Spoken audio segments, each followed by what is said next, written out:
In the liberated villages north of the Ukrainian capital, the streets are lined with the scars of war. And it's not just buildings destroyed. We met Sergei, a villager whose home was overrun by Russian troops, who then shot him, he says, and left him for dead. So it went there and then it went out the back.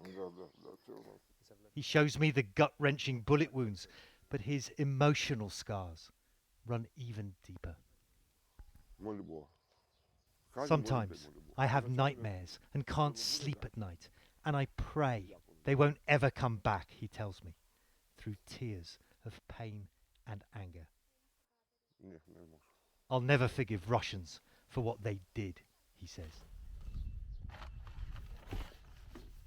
And they did much worse. Just steps from Sergei's door, police forensic teams are unearthing yet another crime scene. Weeks after Russian troops were pushed from this area, locals are still finding the bodies of their neighbours. We were shown 3 makeshift graves on this street alone. What do you think when you see this? What goes through your mind when you see these bodies being dug from these shallow graves at the side of the road?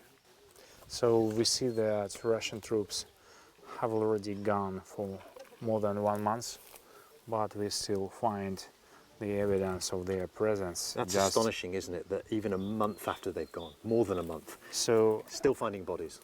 As it has Ukrainian officials tell me more than 320 civilians are still missing in this region alone. But one by one, they're being found. As a lot of people are missing, I cannot imagine the eyes of mothers whose children were lost. You cannot imagine eyes of relatives whose beloved have been captured or have been killed on the front line. It is a awful, grim business, digging up the bodies of the thousands of people scattered across this entire country in shallow graves that have yet to be identified. This was Vitaly, just 43 years old, and the neighbours tell me he didn't present a threat to the Russians. He wasn't a soldier. In fact, he was vulnerable. He didn't have a job. He drank too much. His family had left him. But he was hungry, and he was trying to get some food from a Russian vehicle that was parked just here when they caught him and shot him dead.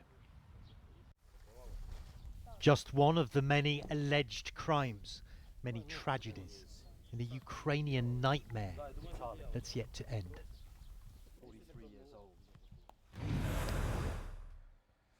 Well, Jake, tonight there are more concerns about the plight of the civilian population, particularly in areas where there is ferocious fighting still taking place between Ukrainian and Russian forces.